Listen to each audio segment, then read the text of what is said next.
Welcome to Tommy Threads. In this video, a quiet college guy watches his friend break down, then calmly ruins the man who hurt her. No punches thrown, no drama, just cold, calculated revenge. Post 1. Our next post is from Kelsier4. Hurt my friend? Good luck with your education. Back in the past, when the internet was still a new thing with lots of potential, I was enrolled at my local junior college. A little into the semester, I moved in with my girlfriend so we could both save on rent. I call my girlfriend Lucy for the purposes of this post. One night, Lucy said she invited a friend from one of her classes for a game night. Sounded good to me. We invited a couple of other friends, and it was a really fun night. Surprisingly, it turned out her friend, Sarah, was someone I knew from high school. We weren't close friends, but we knew each other and got along fine. After that night, Sarah was invited over pretty frequently for dinner, game nights, or to watch a movie. She even brought her boyfriend over a couple of times. I'll call him Jay. But he never really fit in. He would be quiet and/or standoffish, wouldn't engage much, and just seemed like he never wanted to be there. It was clear nobody really felt comfortable having him around, but we invited him to be polite to Sarah. Fortunately, he only came over 2 or 3 times, and found an excuse to refuse every other time.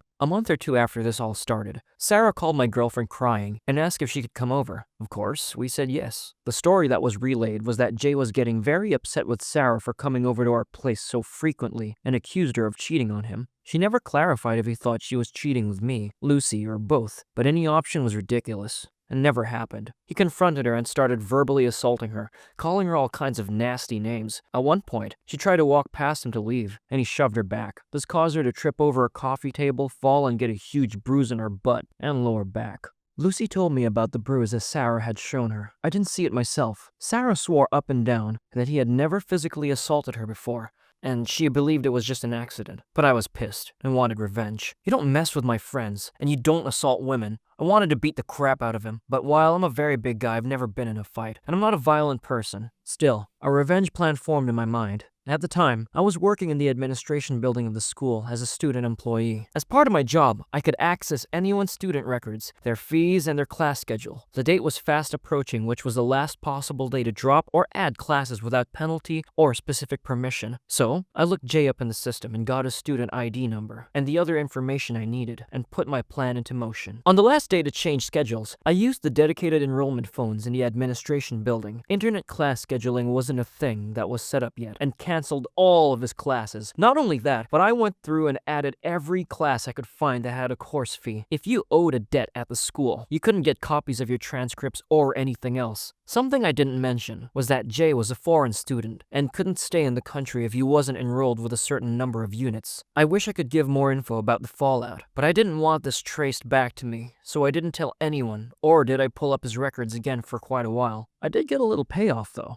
Sarah was really worried about seeing him again. She had broken up with him that night after he pushed her, as they had an English class together on Tuesdays. She said that on Tuesday he was there, but there was also someone new standing in the class. He was standing because there weren't enough seats. The teacher, seeing that there were more people than should be, held a roll call, and guess who wasn't on it? You're right, it was Jay. Apparently, after I dropped all his classes, someone in the waitlist got in. Jay tried to argue with the teacher, but since Teach had the official class roster and Jay wasn't on it, there was nothing he could do. Sarah said she never saw Jay in that class again. I don't know much more about what happened. Lucy and I eventually broke up, so I didn't see Sarah very often after that. After a while, I did look up Jay's class schedule, and all of the classes with course fees were gone, but he didn't have any other classes on the books either. I wanted to assume he was kicked out of school, but I didn't try to confirm it. Either way, Sarah didn't have to be in class with him anymore, and while he probably deserved more, he was definitely inconvenienced, and possibly kicked out of school. Sometimes I worry I was a bit too harsh, but then I remember that he deserved it. Mess with me, but not with my friends.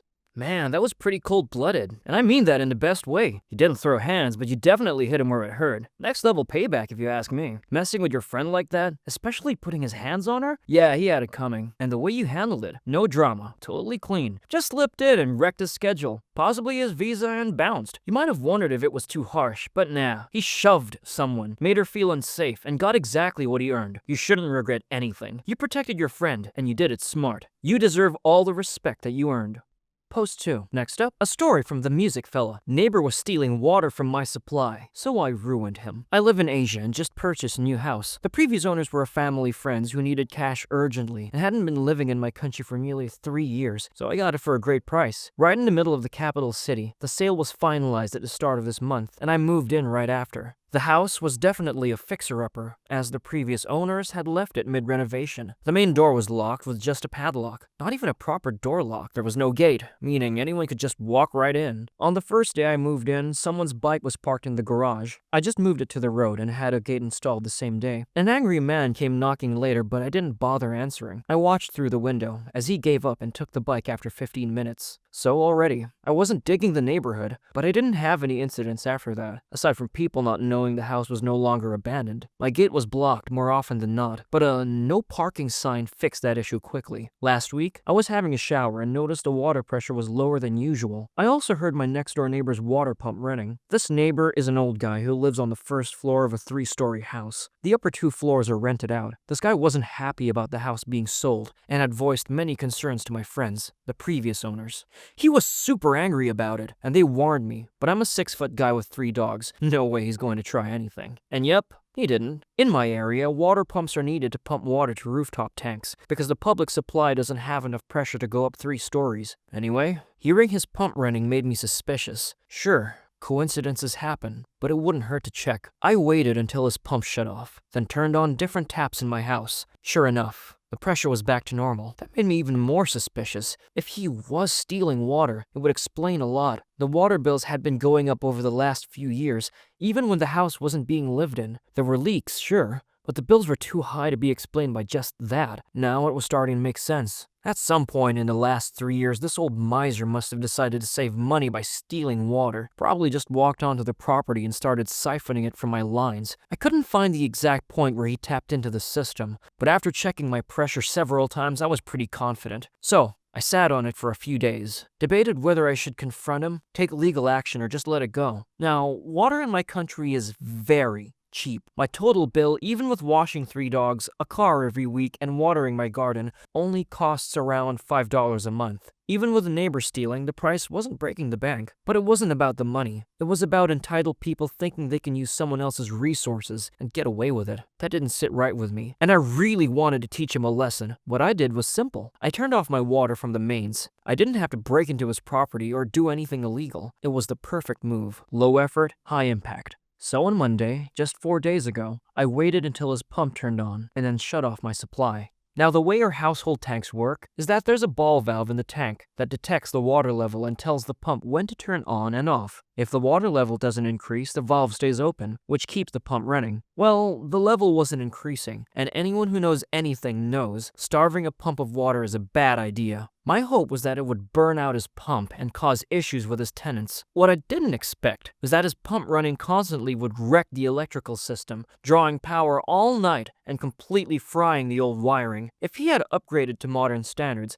this wouldn't have happened, but his place clearly still had 90s era wiring. At around 3 a.m., I heard everyone in his house waking up and whispering about why their house was the only one without power or water. I only found out about the power part because the tenants started shouting at the landlord. Here, tenant protection laws are serious. Power and water are classified as essential services. Even at the state level, landlords are legally required to maintain wiring and water supply. Cutting either is grounds for lawsuits unless it's due to weather or unavoidable circumstances. So now the landlord was in serious trouble. One tenant moved out 2 days later after finding out water and power wouldn't return the same day. Both tenants from the upper floors filed for police complaints, and here, if someone is caught in clear violation of laws, the police can issue fines without court or judgment. You can challenge it later in court, but you still have to pay up first.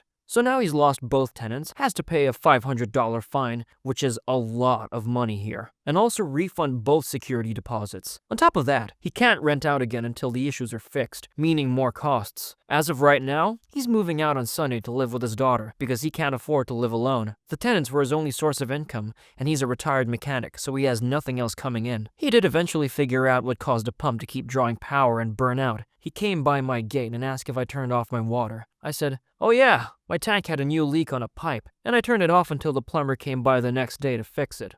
Y'all, the look on his face, he kept a straight one, but I just knew he was holding something back. He just said, "Oh, okay," and went back inside. Not sure if he knows that I know, but honestly, I don't care. He can't do anything about it. I'm getting a plumber next week to rework my plumbing and remove any pipes that leave my property. So I got rid of my water issue and a neighbor who could have been a pain in the butt just by flicking a tap off. 2 birds, 1 stone. I'd say that's a win.